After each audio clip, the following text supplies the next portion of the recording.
Good morning. Uh, this is what happens with Dr. Dumpy when he comes to class. Okay, so today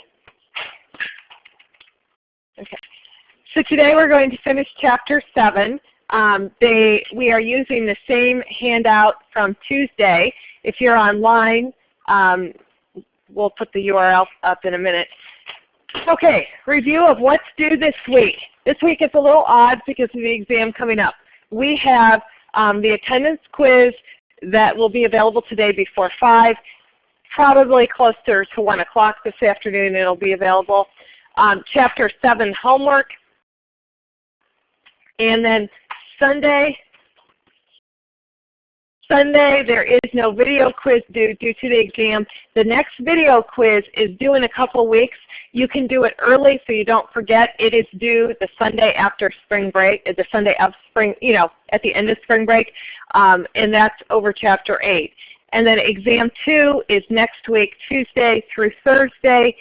At the end of class today, I'll take questions about the exam and talk about it in general. There shouldn't be any surprises. It's over Chapters 5, 6, and 7.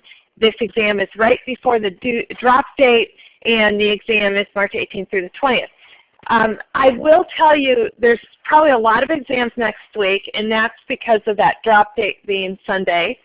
So if you're in sections 1 or 2, you can expect fairly long lines, I would expect, on Thursday just because of the volume of exams. The other thing that I'm going to be sending out next week is an Excel sheet. I call it a grade calculator, and you'll be able to put in your homework average, your quiz average, and your exam grades, and it will come back and tell you what you need on the final exam to get each grade in the class. So a lot of times people email me and say, is it still mathematically possible for me to get an A? So you'll be able to use that to answer that kind of question. So I'll send that out sometime next week. If you're in sections 5 or 6, you should schedule your exam with ProctorU at least 72 hours in advance. And again, I'm going to talk about the exam at the end of class today. So next up, office hours next week. My office hours next week, because of the exam, I'm having office hours on Tuesday. I can be a lot more help to you before you take the exam than after you take the exam. So I will be in my office basically 8 to 2 on Tuesday. I do have a meeting from 11 to 12. So I am in my office Tuesday, so if you have questions about anything, come see me then. So those are special hours. I'll follow up with a little announcement to remind you on that. But I can be much more helpful before you take the exam than after. Okay, and then just a reminder on the links for the handouts. If you have the yellow sheet in paper, that's what we're going to be working on today. We're going to go through those today. And then the Exam 2 review sheet, as I said, the only way to get it is through here. The link is tiny.cc/review2fa.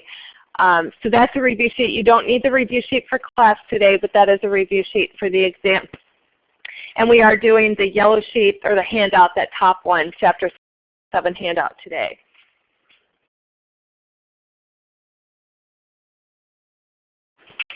What we're going to do today is there's a couple questions that are duplicates. And we're going to start with the first one. We're going to mark it as a duplicate on your sheet. It's slide 15. It's a duplicate, so you can just cross that one off. We either did this Tuesday or we're going to do it later. This one we actually haven't done yet. We will do it today. But what I did, I forgot it was in here. I took this because it was really small print, and I retyped it so it would be big. I made a big one, but I forgot to delete the original. So we are going to do this one.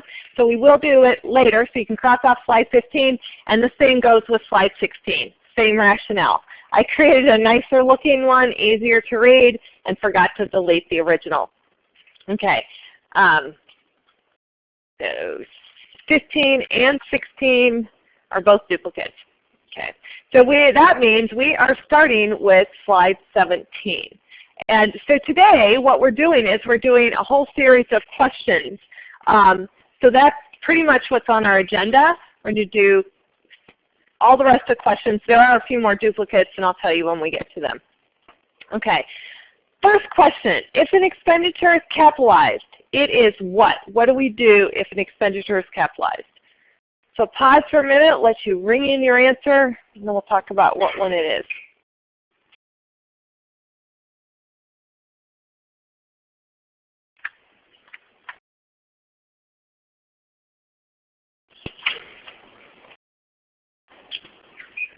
Looking over your shoulder here, not ready to commit. Okay.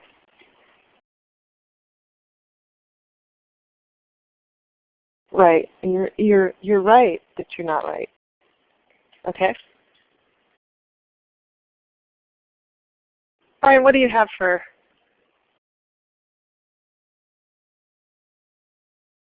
Okay, so you have a bunch of B's. Okay, this answer is B. We'll talk about why it is. When we talk about an expenditure being capitalized, that says that we are making this be an asset. To capitalize something means that this is something that has a long life, or significantly overhaul something so it makes it a new use, or significantly extends its life. So when we capitalize something, it becomes an asset. So when we do that, on the screen here, it's going to show up, here's what's happening from a journal entry or recording standpoint. So if we capitalize something, we're making it an asset. We're going to debit, and I said equipment here, but it could be automobile, it could be building, it could be building improvements or something like that. That's all referred, that whole category of assets is referred to as property, plant, and equipment, PP&E. So we're going to debit the assets. So it's important that you know that we're increasing the asset, and then we'll credit something. We're either going to credit cash and reduce assets if we paid for it with cash, or we're going to credit accounts payable, which is increasing liabilities.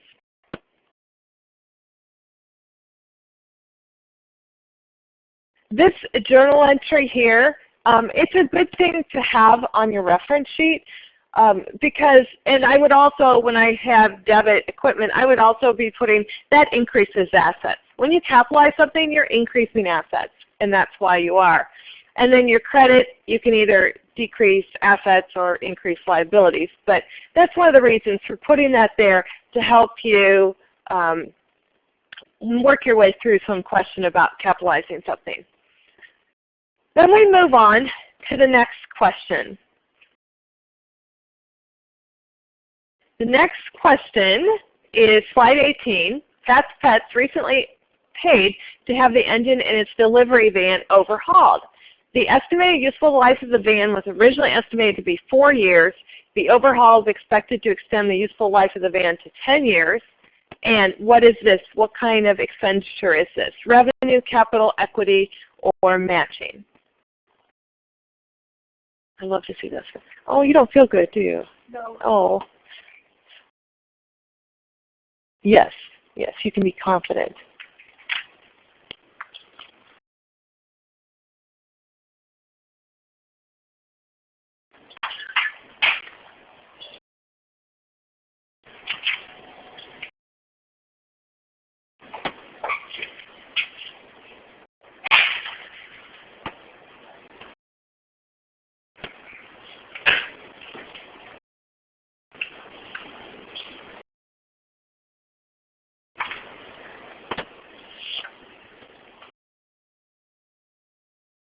I have a bunch of B's. Okay.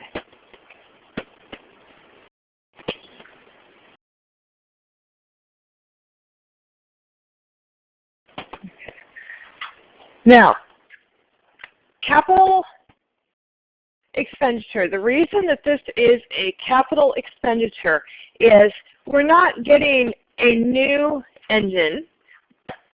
I mean, we had an engine, so we're replacing the engine.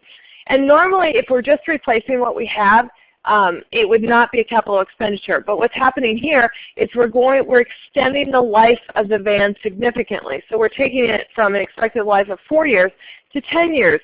So that's justification for capitalizing it. The incentive to capitalize something, by the way, is let's say we had, this was a $10,000 repair.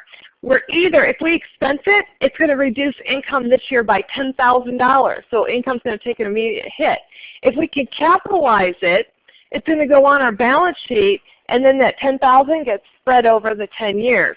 So you don't take the hit for something you're going to be using over many years. So that the answer is capital expenditure. Now, the next one, still on the same vein of thought, is Company A replaced the tires and painted several of its vehicles during the year.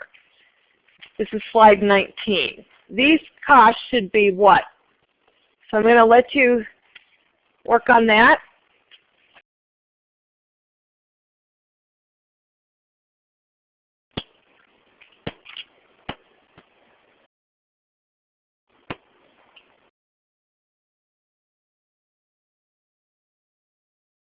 We can see how confident you are.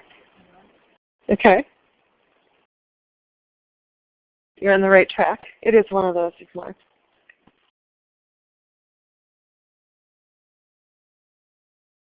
Yeah, it's not any of the ones that you crossed off. So, yes, you must be on the right track. Right?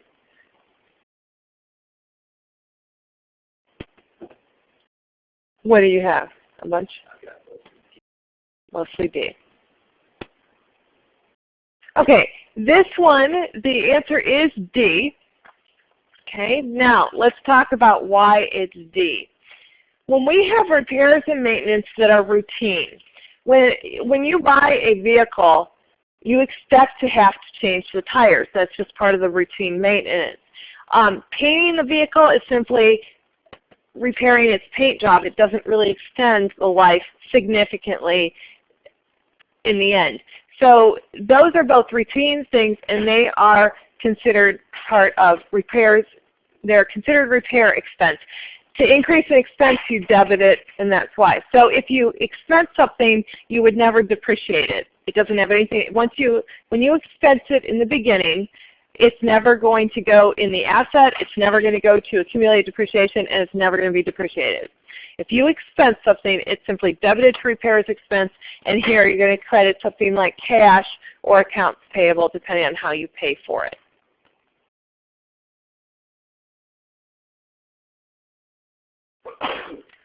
Now, let's say that you have a capital expenditure, and it's really meant to be a capital expenditure, but you accidentally or in error expense it. What's the impact of that?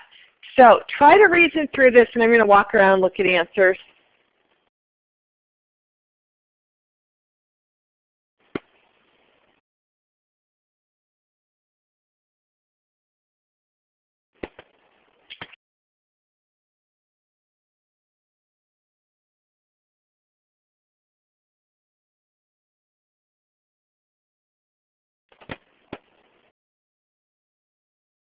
Yes.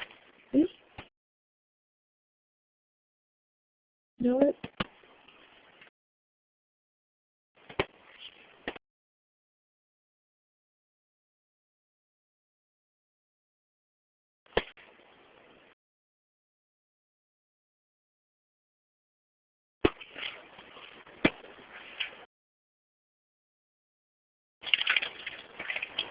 Yes. Good.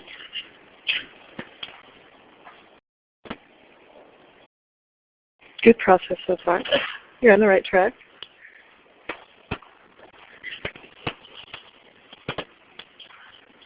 Yes. Mm-hmm. How are you guys? Now there's 4 of you.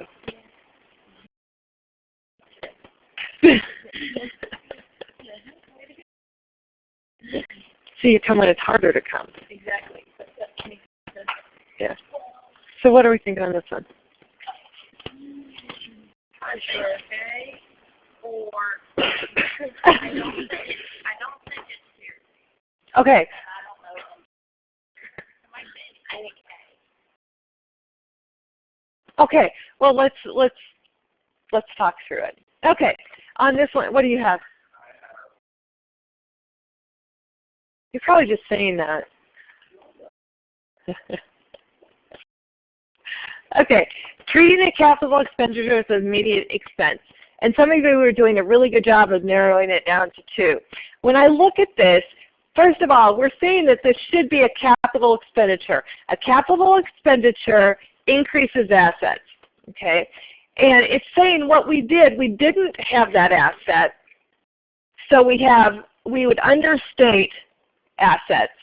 So right now, before I go any further, I can eliminate A, because we're understating the fact this is a capital expenditure. So let's say we bought a new car, and instead of having this asset called car, we put it in expense and call it car expense. So what does that do? We're treating a capital expenditure, the car, as an immediate expense. So what that does is we don't have an asset, so that understates assets. So we can eliminate answer A right off the bat. And then we're putting car as expense. So now we have too much expense. So we would be overstating expenses. So at that point, I can eliminate C and D. So my answer becomes B, and we'll just go through B to make sure it works. Overstate expense, that's right, we have too much expense, and understates net income. If we have too much expense, it means our net income is going to be too low. So the answer on this one is indeed B, overstates expense and understates net income.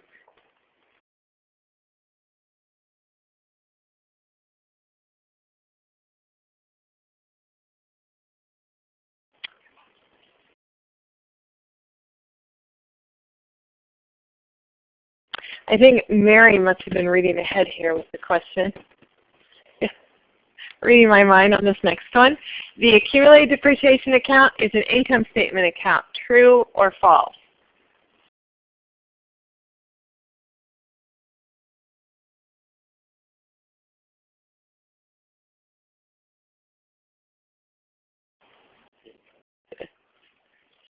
Okay, the answer on that one, as we saw, if you're following along in the chat window, that accumulated depreciation is a contra asset. I guess maybe that's not obvious enough. This is false. Accumulated depreciation is a contra asset. Okay, so we know it's a contra asset, and assets of any type, contra asset or just regular assets, do not belong on the income statement. They belong on the balance sheet. So this one is false. Accumulated depreciation is a contra asset, and it's on the balance sheet.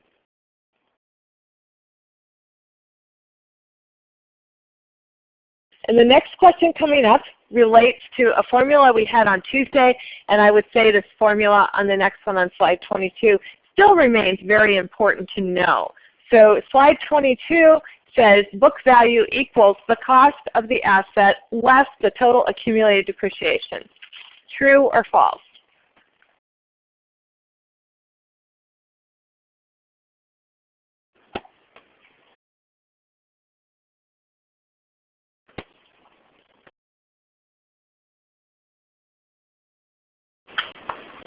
Yes.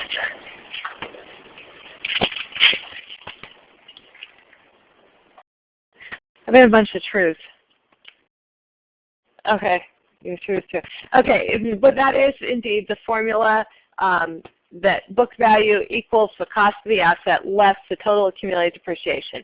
So you need to know how to calculate book value. By the way, book value is simply an accounting number. It has no relationship whatsoever to market value.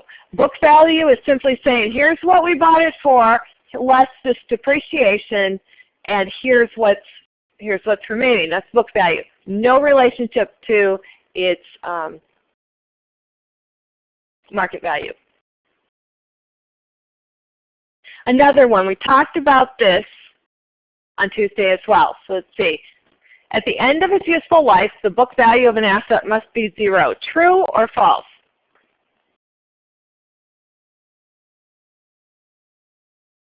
What do you think?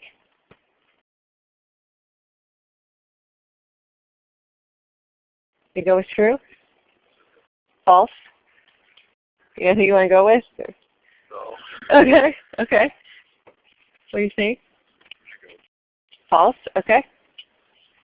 True? False. Ooh. False. We have a lot of split decisions here. True? Okay. What do you have, Brian?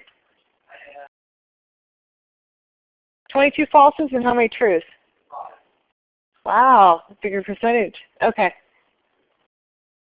So the answer in this case is false. Okay, and let's talk about why it's false.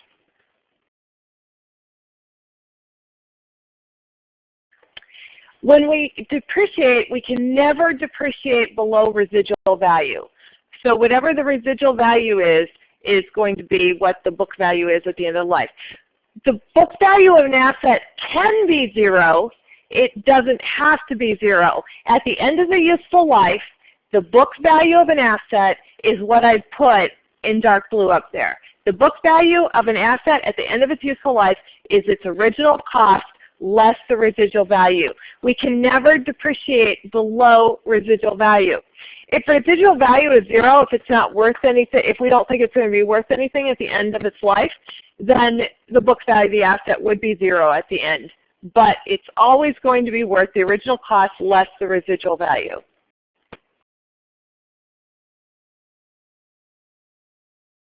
Now another one about what we did on Tuesday, the 3 depreciation methods. So we talked about 3 depreciation methods. We talked about the straight line method, we talked about units of production, and we talked about double declining balance method. All 3 of those. So they result in different amounts of depreciation in each period, but all result in the same total amount of depreciation over the life of the asset. Is that true or false?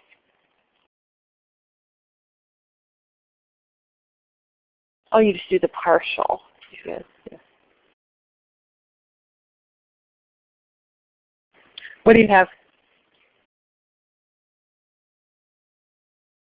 I had 100% true. 2.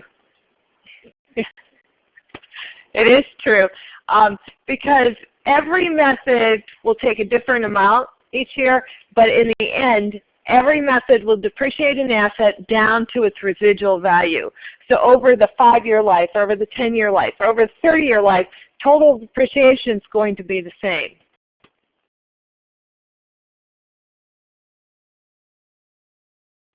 Okay, so speaking of different methods, it is illegal to use one method of depreciation for financial purposes and another method for tax purposes. True or false? And I expect that we'll have a split answer.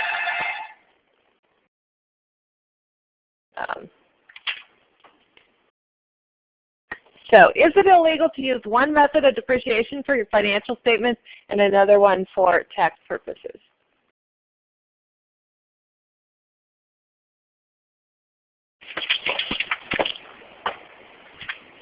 Sitting back here, what do you think? True? Okay. What do you think? True? What do you think? False? True? False? True? False? Look at the answer choices here. Did you commit to your answer? You wrote false and you circled it. Good. False?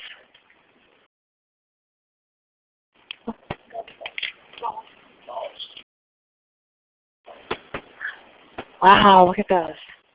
I'm just going over here. So what do you have? 11 true, 17 falses.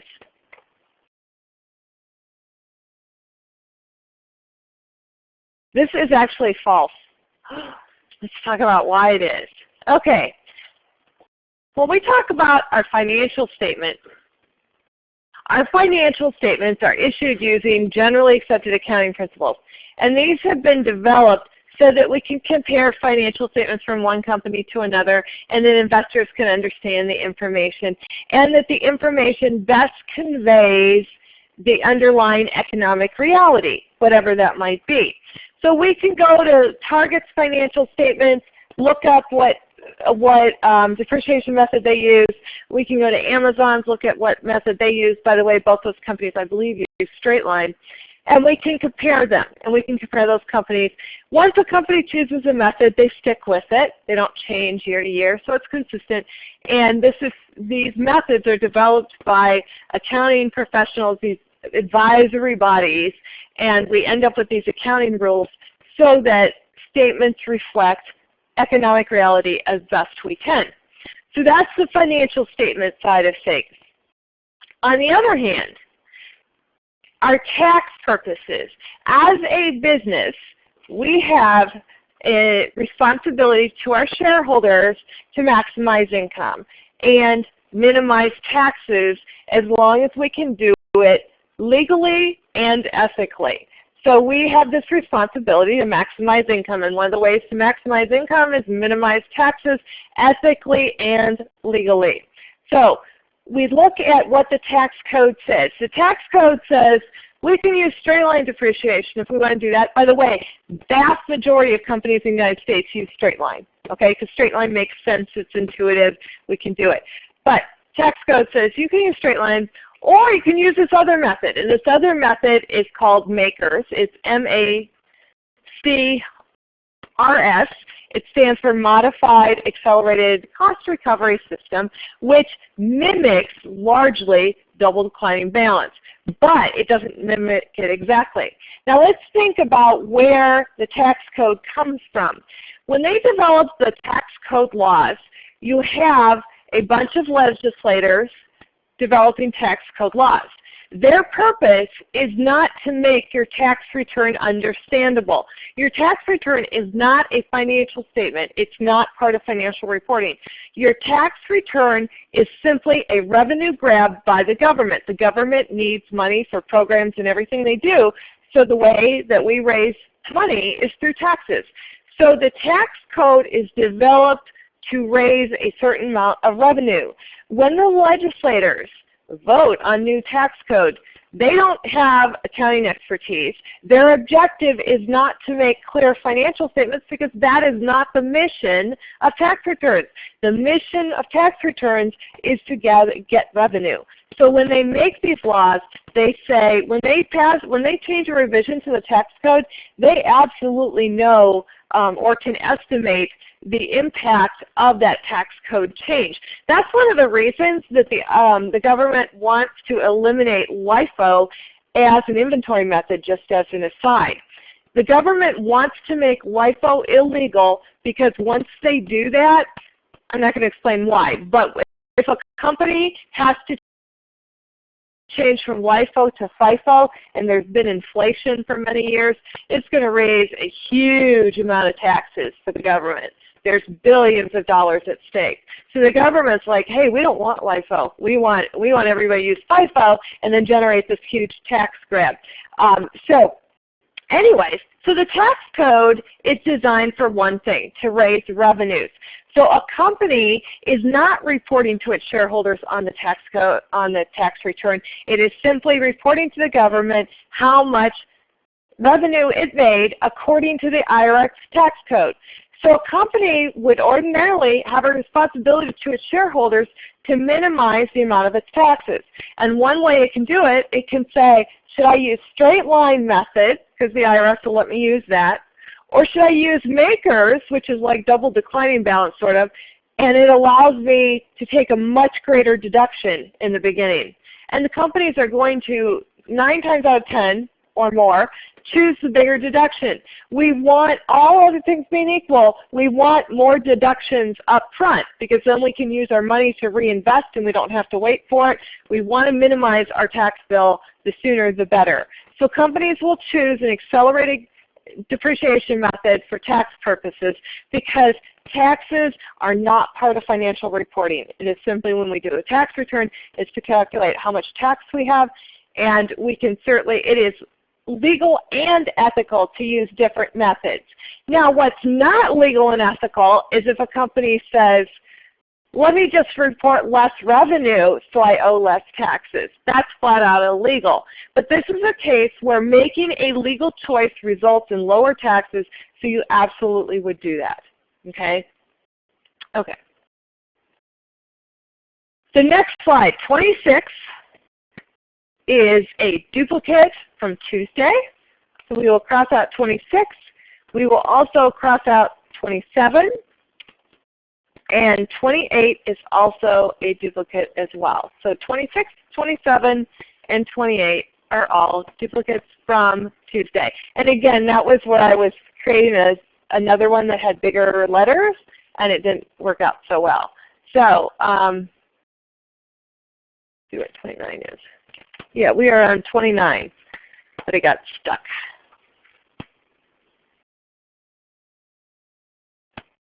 Well, you all can see 29. So 29, Mommy Corporation, January 2nd, 2012, acquired equipment for $45,000. Estimated life of the equipment is 4 years. Estimated residual value, $5,000. What's the amount of depreciation expense for 2012? I want you to do this. I'm going to turn off sound for a couple minutes, give you a chance to do this. You should be able to do this based on what we did on Tuesday. This is a good opportunity to test yourself. So again, we're going to go quiet for a couple minutes.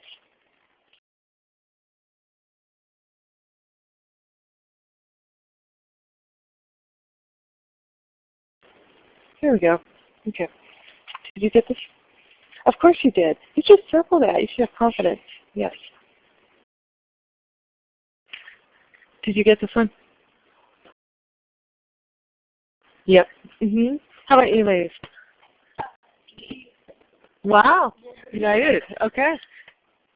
Tell me, Billy, you got it? You know it. Yeah. Okay. This answer is indeed D. Do you have a bunch of Ds? Okay. And how we got that, this one should not be bad. What you do when you're analyzing how to do one of these, first of all, look at the period of time. This is January 2nd, 2012. They got it, and we're talking about 2012. So it's year 1. We're looking at double declining balance method. So first thing we have to do is get that factor. Let's review that factor. Whenever we see double declining balance method, we have to calculate a factor. And the factor is always going to be 2 divided by the number of years. So in this case, it's 50%. Now, as an aside, someone asks, why is it always 2 divided by the number of years? Double declining balance method says we're going to depreciate at twice the rate of straight line. So straight line depreciation for 4 years is basically taking 1/4 a year over 4 years. So that's 25% a year. So we would do twice that. So that's where we get twice the straight line rate is 50%. It will always work for you to take 2 and divide by the number of years.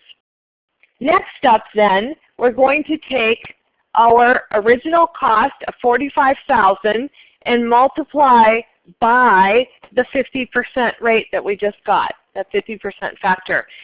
Double declining balance method is the one method that we do not subtract residual value from in those early years to calculate.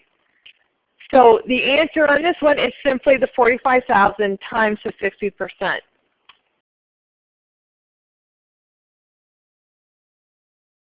Okay, so that's how you get the answer for that one. So moving on then to the slide 30. Slide 30 is another question for you to calculate, another calculating problem. Heidi's Pet Boutique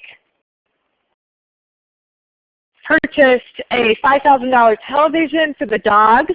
It had an estimated useful life of 5 years, residual value of $1,000. What's the amount of depreciation expense for 2013, the second year of the asset's life, using double declining balance method? So go ahead and try that one. We're going to go quiet for a couple of minutes while you work on that one.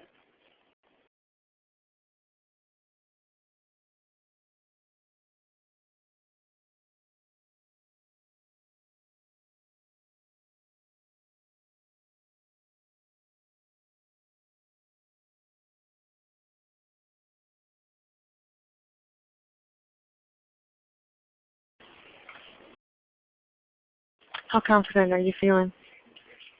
Yeah, good, good. And then you probably got it. Yeah. Okay. And you're probably fine. I'm not even looking at you. Oh, come on. Yes. Yes.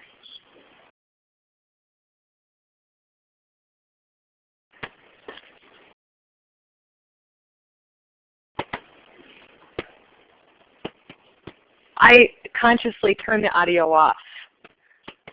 Yeah. It doesn't automatically turn off during these questions. I just do it because I do quite a bit of chattering and we don't really need to broadcast that. So, okay. On this question, it can be really funny if I forget to turn off audio and I think, yeah. So in this question, the answer is 1,200, and let's go through how we get that. First thing we need to do is it's double declining balance. So double declining balance says I need to calculate my factor, and that's the first step. The first step is calculating my factor. My factor is always going to be 2 divided by the number of years of life. It tells me in the second sentence that we had an estimated useful life of 5 years.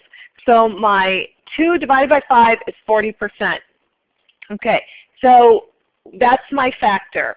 Now next thing I want to notice is, I noticed it was double declining balance method, but then I want to notice what year are we talking about here. So let's do the first year, because we have to do the first year. We bought this on January 2nd, 2012. We're talking about depreciation for 2013. So we're talking about the second year depreciation. We cannot get to the second year depreciation easily without doing the first year depreciation. So first year depreciation under double declining balance is just like we did in the last question. We take the original cost times the factor. So 5,000 times 40% gives us $2,000 as the depreciation for the first year.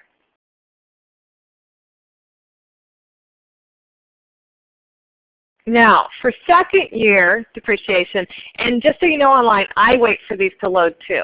It's just the nature of the beast, the nature of Collaborate. So sometimes I start talking before it loads. Depreciation, year 2, what we're going to do is we're going to take the original cost, subtract accumulated depreciation. Accumulated depreciation is the total of depreciation to date. Since this is just year 2, we can take that depreciation from year 1. So 5,000 minus the 2,000 we depreciated last year is going to give us 3,000. The difference times 40% gives us 1,200. Yeah, the question about if you did it for 3 years, we're getting into another thing with the double declining balance method. We don't want to go too far into it. We can never depreciate below the residual value. So at this point, this is like bonus coverage here. So this is not part of this question. I'm just answering John's question in the window there because I thought it was an interesting question. So in year 3, what we would need to do for depreciation is we would have accumulated depreciation of 3,200. That accumulated depreciation is the year 1 depreciation plus the year 2 depreciation of 3,200. 3,200 would be subtracted from 5,000, and that would give us 1,800, and then we would do the depreciation 40% of that. So year 3 would indeed be that. But year 4, we can never depreciate. We can never have depreciation that would cause our book value to go below $1,000, the residual value.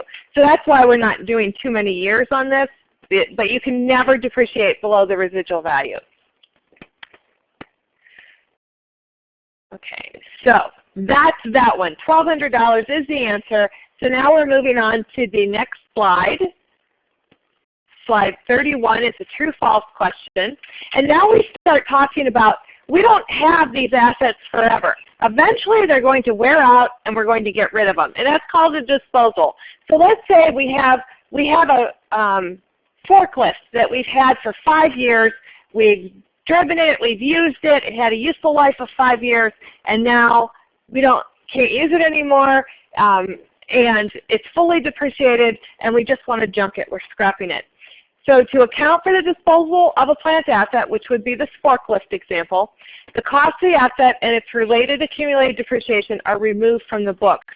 I'm just going to tell you that that is true, because that's what I'm trying to say, is we're not using this anymore. And right now, the cost of the forklift, say we paid $10,000 for it at the beginning. We have $10,000 sitting in the asset account for forklifts.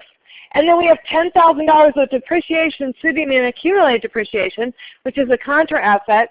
So there's really zero on our books, but we want to get it off our books completely, so we take it out of the asset named forklift and we take it out of contra asset called accumulated depreciation, and then it's completely wiped out.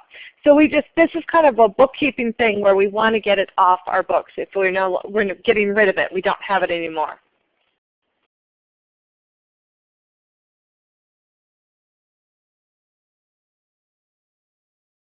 You can't depreciate below the residual value because it violates accounting standards. So you would be in violation of accounting standards, and your auditors would have something to say about that. But I'm not sure. Accounting standards are mandated by law. The SEC says you have to follow them, but yeah. So I guess we could say in a long roundabout way, yes, it's illegal. Okay, so now this one. This one I want you to try to eliminate. So if you can't answer it, you should be able to at least eliminate one answer or possibly two without doing any math. Okay? So equipment costing $37,450 with a book value of $18,410 is sold for $20,000. The journal entry to record the sale will include what? So again, going to go quiet while you pick what it can't be.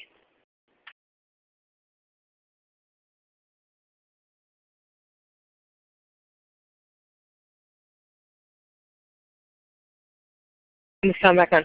Okay. On this one, I'm going to talk about the right answer, but what I want to do too is I just want to illustrate how you can use some of these to put the odds in your favor. First thing I do on this one when I'm doing it is there's a lot of numbers there, and a lot of numbers tend to confuse me because numbers by themselves don't mean anything. So the first thing I do is I say, okay, I sold equipment that cost $37,450 with a book value of $18,410. So book value, not a market value, but that's what it's on our books for $20,000. That $20,000 is cash. Okay? So that $20,000 that's cash, that's important to note. Because look at answer A. Debit to cash for $18,410. No, it's cash $18,410. No, we don't even have to know if it's debited or credited, but we know cash is $20,000. So we can completely write off A. Okay? A can't be right because we got cash of 20 grand. So we're just looking for things that are pretty basic. Okay, now the answer C. Okay, let's take a look at answer C. Debit to gain on sale of equipment for $1,590. Again, I'm not getting hyped up about the number yet, but what I want to do is I want to focus on that word debit to gain. Back in the beginning when we had the debit credit handout, we see that revenues, you increase revenues with a credit. A gain is like a revenue. If I have a gain on here, and I don't even need to know if I have a gain or not, but if I have a gain on here, I'm going to have to credit it, not debit it. So I can eliminate entry C right off the bat without doing any math at all either. Okay? So C doesn't make any sense because we would not debit a gain. So I've now eliminated A and C. And now I'm down to two numbers. I am down to B, debit to accumulated depreciation for $18,410, or debit to accumulated depreciation for $1940. Now, I'm not going to do any math, but I'm looking at what I'm given. I'm given a book value of $18,410. Book value is the original cost less the accumulated depreciation. Yeah, so I'm guessing that the answer is D, and I'm hoping I was right, because accumulated depreciation isn't accumulated depreciation is not the same thing as book value. Okay, so now what I'm going to do, I told you answers you can eliminate, but what I'm going to do is I'm going to also show you how you can get that answer. So the answer is D, okay, and how you're going to get that answer. Let's just walk through it. To not worry about which ones to eliminate, but that's usually a good strategy on these, is picking some things out so you can narrow your chances. Increase your chances of getting it right. Okay, first thing, cost minus accumulated depreciation is book value. We know that. we've written it on our exam reference sheet. Cost minus accumulated depreciation. You may want to make a note, if you haven't made a note by now, that accumulated depreciation is a contra asset. Okay. Now, what I can do, now that I know that cost minus accumulated depreciation equals book value, let me start filling in numbers they gave me. Equipment has cost $37,450. So I can put $37,450 under equipment, or under cost. And then it has a book value of $18,410, so I can put that under book value. So they've given me cost and they've given me book value. So then I can turn around those terms and I can solve for accumulated depreciation, and it will be $19,040.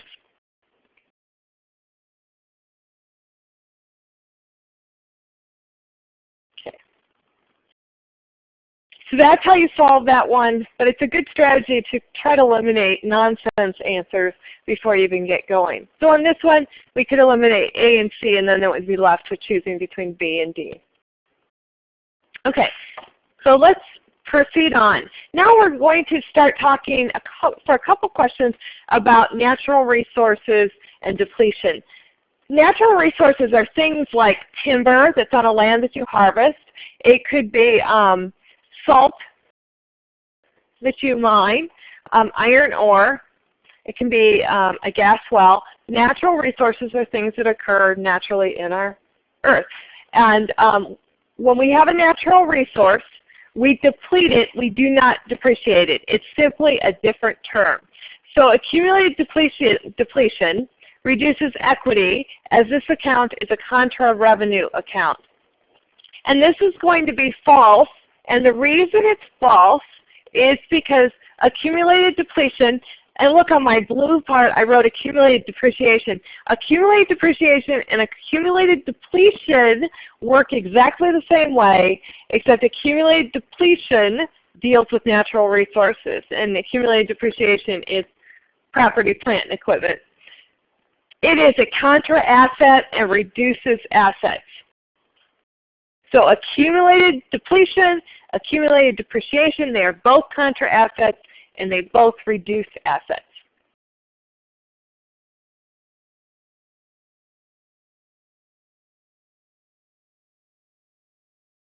Another question following up with that. Natural resources are reported in the intangible assets section of the income statement.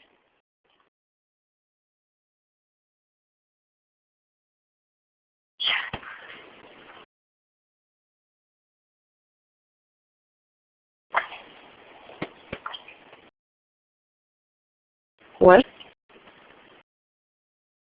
Is that, yeah.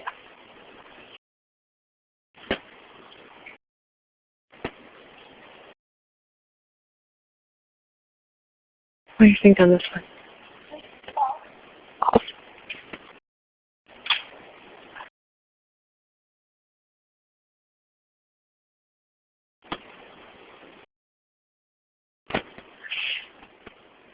This one, it's actually false. It's false for two reasons. In natural resources, as we said, are timber. It's going to be salt that you're mining out, iron ore, a gas well. Those are called natural resources. They are not an intangible asset. An intangible asset is things like a copyright or a patent, a trademark. Things, intangible assets you can't touch. They don't have any physical substance. Intangible assets are sets of legal rights. So natural resources are not intangible assets. But there's another reason this fails, another reason it's false, is assets are not on the income statement. Assets are on the balance sheet. So assets are going to show up over on the balance sheet, not the income statement. Income statement has revenues, expenses, gains, and losses.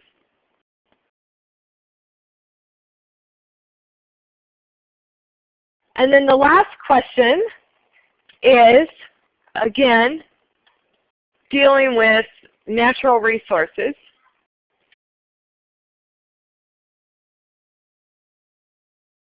So slide 35, when it comes up, okay. All of the following are classified as natural resources and are depleted except for what? Which one of these is not a natural resource subject to depletion?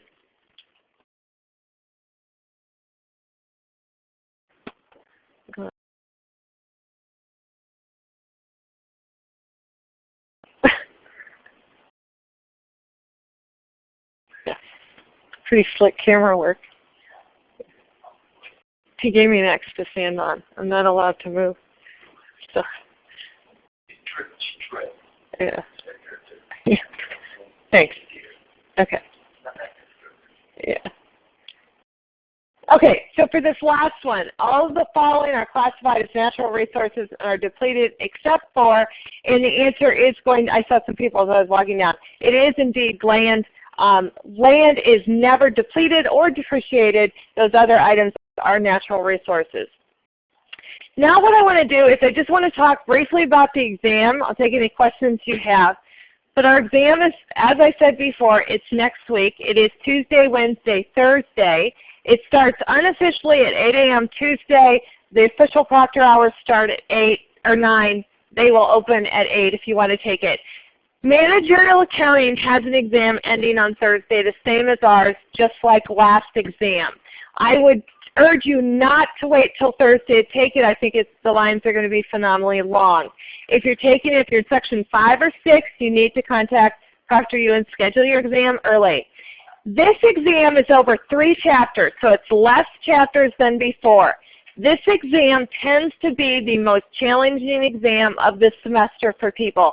These are pretty meaty chapters. That's why we have an exam after only 3 of them. The best way to prepare for this is to use study plan in my accounting lab, to go through the material, to work through it so you can do it reliably. You have the same one sheet allowed on this exam, front and back of one physical sheet of paper. So a lot of the learning comes from making that sheet. Let's see. The same rules apply under exam info in Blackboard. All the information's there. You do want to check it. The last exam, on average, it took students about 45 minutes to complete. This exam is the same length, pretty much the same number of questions and composition, but it generally takes, because some of these problems take a little bit longer, it generally takes people about an hour. So it's going to be a little bit longer. Some people will take the full 2 hours. Some people will finish after half an hour. But just so you know, it is a little bit longer. Okay, so questions about the exam. Best way, practice through study plan. Practice, practice. Do all 3 chapters. So many times I see people do the first 2, and then I think they run out of steam and don't get to that 3rd one. But that's a third of your exam. So keep going. And so I have office hours Tuesday, 8 to 2, except I'm gone from 11 to 12. And then I will not see you for 2 weeks because we have exam next week. There's spring break. So good luck on your exam and have a nice spring break. And hopefully we're done with snow.